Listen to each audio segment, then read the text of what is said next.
Hey, want to learn to be genuinely psychic? Well, the government didn't spend 2 decades and several millions of dollars so they couldn't psychically spy on everyone. Maybe. The method is called remote viewing, and what intrigues me about it is that it's a metaphysical concept that does have some scientific, let's say, intrigue to back it up. So what is remote viewing? Well, remote viewing is the practice of seeking impressions about a distant or unseen target purportedly using extrasensory perception or the sensing with the mind. You know, it's kind of like tapping into the same sense when Sunda Kalugo is behind you. You can just feel that it's... So you can think of remote viewing as a practice to refine your intuition in order to gather information from some kind of universal database. For example, you can access information about a thing, a place, a secret document, or really anything, and at any point in time. But unfortunately, even with practice, the information doesn't come easy like reading an email from the universe. No, instead, it's more like the universe mails you an envelope filled with alphabet soup, and you just kind of look for patterns in the letters. But in theory, it does have some statistical significance, and anyone can learn to do it. In fact, there are government documents literally to show you how.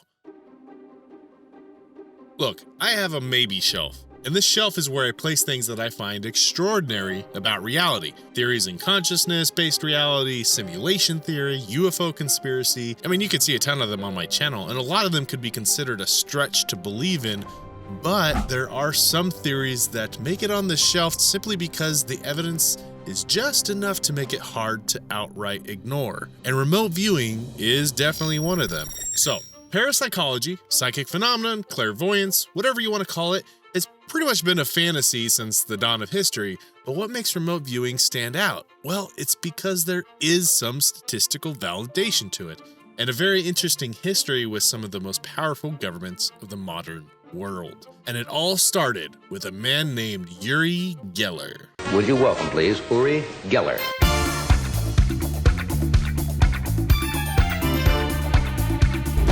Bend.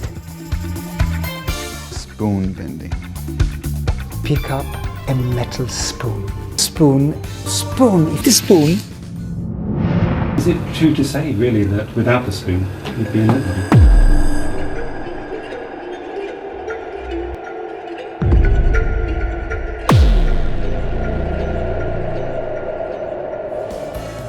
Spoon bending. Bend. Look, I'm not convinced by Uri Geller. It would seem the guy was debunked by Johnny Carson and James Randi decades ago. Just the fact that he's involved in remote viewing unfortunately does take some points away from the validity of all this. But real or fake, in the 70s, Uri Geller grabbed a lot of people's attention, including the United States government. But why?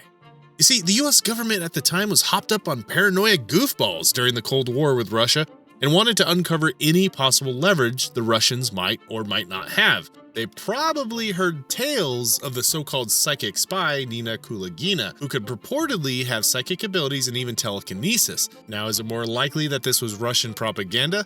Yep, and I bet the government thought so too. But amidst the paranoia, they still felt it was worth their time and money to at least debunk the probability of a psychic spy in the off chance that it could be real. So they went into researching clairvoyance, and in the 1980s, the Defense Intelligence Agency created Project Stargate. Now, what they didn't count on was that this project that was meant to debunk psychic spies would eventually lead them to spend at least 2 decades and several $1 million in research in parapsychology, and they suddenly began to take it very seriously. Now, there is a whole history here with the personnel involved, testing of different methodologies, using double-blind experiments, and the data is very intriguing, which we'll get into here very quickly. But here's the now public summary of the 2 decades long project. Check this out. Remote viewers can be used as collectors in conjunction with other intelligence sources through the DoD, Department of Defense, intelligence community. Remote viewing information should not stand alone. Isn't that crazy? What are they really saying here? Look, it says the method is not strong enough to stand on its own 2 feet, but viable enough to be part of the intelligence gathering process. Now, the imperfect metaphor I would use is that remote viewing could be used as evidence similar to, say, like an eyewitness testimony or like blurry camera footage of a crime. It shouldn't be considered hard proof on its own, but it's maybe reliable enough to be part of a bigger picture. I'd say that's pretty significant considering the extraordinary claim. That means they put some validity into clairvoyance. So what are some of these statistics? Well, as you can guess, therein lies the controversy, right? Depending who you ask, remote viewing has a statistical significance of being either 5 to 15% above chance consistently, or even as high as 82.7% success rate average. Actually, coincidentally, that's the exact same percentage of Ozzy Osbourne not saying real words. Are you sober now? No, yeah. Yeah. I'm never.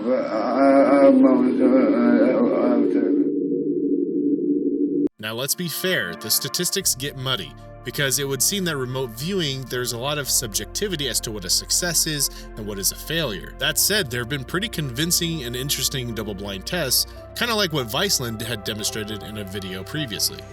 3 distinct locations with recognizable landmarks were chosen and photographed. The 3 photos, along with written descriptions, were then placed into sealed envelopes. We're going to declare what we call a water gestalt, which just means that some element of the target may contain predominantly water. The biological is looking at something. There's a sort of a degree of intensity of looking at a particular thing for some length of time. Descriptors related to the water are that it's energetic, it's propelled, very specific, upright, focal point. It feels essentially permanent. I have asked 5 volunteers to examine his work and compare it to the information in the 3 sealed envelopes. The volunteers have been given 2 tasks. Try to match John's work with the contents from one of the envelopes. 4 out of 5 picked the right location. Only 1 failed to identify the bridge and water. So what's going on? Again, we're back to the concept that something very strange is going on as it relates to consciousness and the universe. There have been a lot of other scientific explorations that have had just as intriguing results and that can directly compare with remote viewing. But before we dive into tying together some seriously compelling evidence, I want to say from the bottom of my heart, holy guys, TheoryInk just hit 1,000 subs. I cannot thank you enough. This channel is all about the weird theories that may be true, may be nonsense, but still fun to ponder about, and I'm so glad I get to ponder right along with you guys. I already have some really big plans for 2020, including really putting in the time on this channel and combining my 2 worlds, pondering and filmmaking. So you should start seeing more videos like this one more frequently, but also some more cerebral entertainment like short films and animations that are directly inspired by the things we cover on this channel. So again, I just want to say thanks, guys. Now back to it. Now, am I completely convinced that remote viewing is real? Nope. But then again, at this point in my life, I have a hard time believing Sunday Kalugos exist, let alone having access to unlimited knowledge from the cosmos. Look at its eyes. Creeps me the hell out. But look, there are other theories with their own scientific validation, and they would seem to connect to remote viewing. So maybe it's in this bigger picture that we can begin to connect the dots and start to understand this weird consciousness phenomenon. Here are a few of them. Dean Radin at the Institute of Noetic Sciences measures pupil dilation, which is a known response when a human registers something emotionally stimulating. The subjects are sat in front of a computer screen that shows images at random.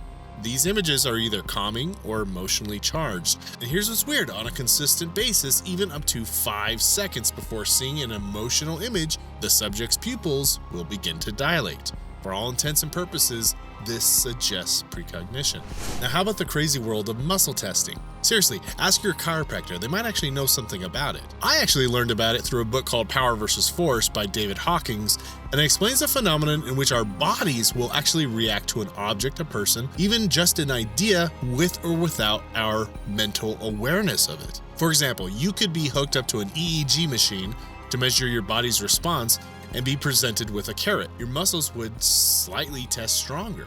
But if presented with, say, poison, your body would test weaker, even if you were completely blindfolded and had no idea what was in front of you. The author David Hawkins took this even further and created a level of consciousness scale that can be used to measure everything from shame to enlightenment. So he would literally test a control group of people on concepts like Jesus Christ or socialism and place them somewhere on the scale of universal consciousness. It's wild stuff, but what makes this theory intriguing is there are several experiments to seemingly back up the theory. In one such double-blind experiment, subjects were hooked up to an EEG machine, were given one envelope with real sugar and another with a chemical substitute. The subjects given the chemical sweetener, without their knowledge, consistently tested weaker than those given the natural sugar. So you can see there have been numerous experiments with interesting, if not significant, results that suggest consciousness has some fundamental property that we're just on the edge of discovering. If, and I say if, there is some kind of psychic/consciousness physics that does exist, it seems to be a lot more subtle than what that one lady with the weird hair would sell you in her books. But hey, what do I know? Alright guys, that wraps up this ponder. In the next video, I'm going to either cover cellular automata, the game of life, or jump back into the simulation theory and talk about how we might be living in a gigantic virtual retirement community. Leave a comment and tell me which one you'd like me to cover, and if you're not already subbed, consider doing so you don't miss out. Thanks guys, and stay pondering.